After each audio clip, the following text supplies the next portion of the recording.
Hi, welcome to MAHATHI'S kitchen. இப்போ நம்ம அரைக்கீரையோட தண்டு எடுத்துர்க்கோம் கூட்டு வைக்கிறதுக்காக. இது எப்படி வைக்கலாம்னு இப்ப பாப்போம். அதுக்கு எடுத்தோம்னா அந்த அடியில உள்ள தண்டை கொஞ்சம் உடைச்சி கீழ போட்டுருங்க. அதுக்கு அப்புறம் கொஞ்சம் கொஞ்சமா அந்த நாரை பிச்சி கீழ போட்டாதான் கூட்டு நல்ல டேஸ்டா வரும். இது எப்படி பிக்கிறதுன்னு நல்லா பாத்துக்கோங்க. எடுத்து வச்சுக்கிறோம். ஆஞ்சி எடுத்து வச்சுக்கிறோம். அதுக்கு நம்ம வெங்காயம், ஒரு சின்ன சைஸ் தக்காளி, கொஞ்சமா தேங்காய் துருவல், கொஞ்சம் கொத்தமல்லி இலை, அப்புறம் தாளிக்க தேவையானது வந்துட்டு கொஞ்சம் வெங்காயம், கொஞ்சம் கருவேப்பிலை, கொஞ்சம் கடுகு உளுந்தம்பருப்பு எடுத்துக்கிறோம். ஒரு 30 கிராம் அளவுக்கு பாசிப்பருப்பை எடுத்து வேக வச்சு எடுத்து வச்சு ஒரு ஸ்பூன் வந்து குழம்பு மசால் தூள் எடுத்திருக்கோம் கூட்டுக்கு தேவையான அளவுக்கு. அப்புறம் ஒரு 1/4 ஸ்பூன் வந்து மஞ்சள் தூள் எடுத்திருக்கோம். தண்டு கூட்டு எப்படி வைக்கலான்னு பார்ப்போம். இந்த மாதிரி கீரை தண்டு கூட்டை நீங்க ட்ரை பண்ணி பாருங்க. வாங்க எப்படி பண்ணலான்னு. இப்போ கடாயில எண்ணெய் விடுறோம். ஒரு 2 ஸ்பூன் எண்ணெய் விட்டா போதும்.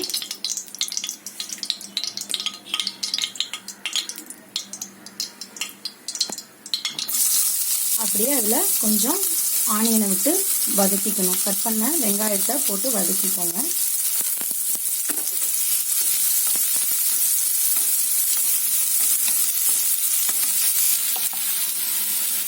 ஒரு 1/2 ஸ்பூன் உப்பு போட்டுக்கோங்க.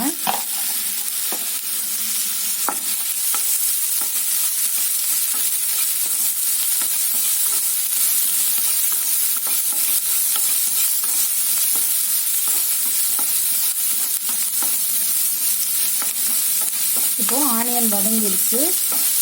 இப்போ இதுல கொஞ்சம் தக்காளியை போட்டுக்கலாம்.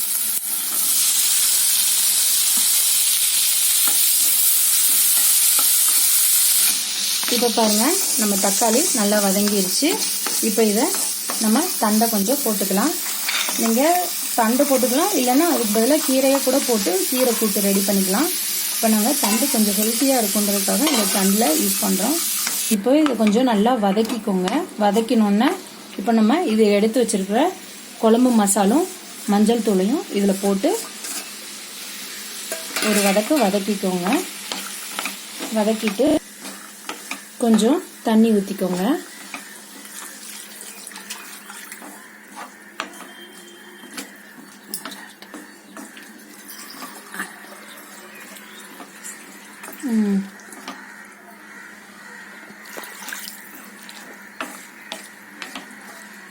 ஒரு 1/4 லிட்டர் தண்ணி மட்டும் ஊற்றி அது முங்குற அளவுக்கு மட்டும் கொஞ்சம் ஊற்றிக்கோங்க.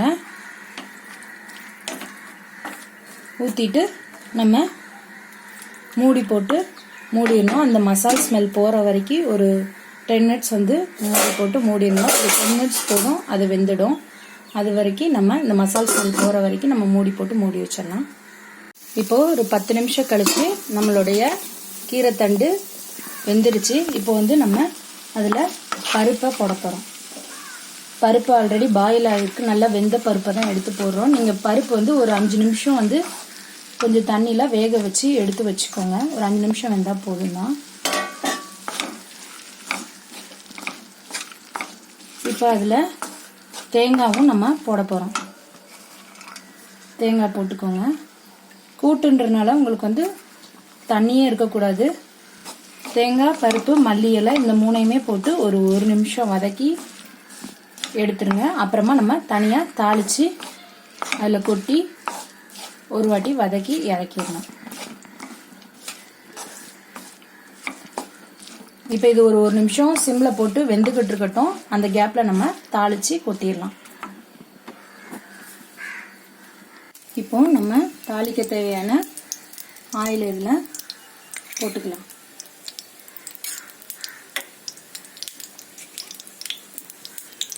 எண்ணெய் சூடானோன்னா இப்போ இதில் கடுகு உளுந்தம்பருப்பு போட போகிறோம்.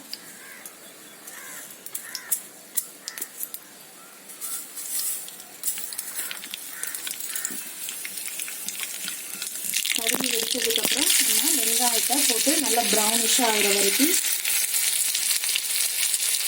வச்சுக்கணும். வெங்காயம் நல்லா ப்ரௌன் கலரில் வந்ததுக்கப்புறம் தான் நம்ம கருவேப்பிலையை போட போகிறோம். இப்போ இதில் நம்ம கருவேப்பிலையை போட்டுக்கலாம்.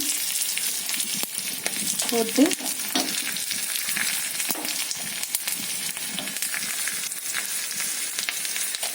இதை நம்ம கூட்டில் சேர்த்து நம்ம அப்படியே வதக்கி எடுத்துட்டோன்னா நம்ம கூட்டு ரெடி ஆயிடுச்சு. வச்சு கொட்டிட்டு கிளறிடுங்க. நல்லா ஒன்று போல் ஈவனாக கிளறிடணுன்னா நம்ம கூட்டு ரெடி ஆயிடுச்சு. இப்போ நம்ம அடுப்பை ஆஃப் பண்ணிக்கலாம். 2 கூட்டு ரெடி ஆயிடுச்சு. இந்த மாதிரி நீங்களும் ட்ரை பண்ணி பாருங்க. இந்த டிஷ் உங்களுக்கு பிடிச்சிருந்தா லைக் பண்ணுங்க, ஷேர் பண்ணுங்க, கமெண்ட் பண்ணுங்க.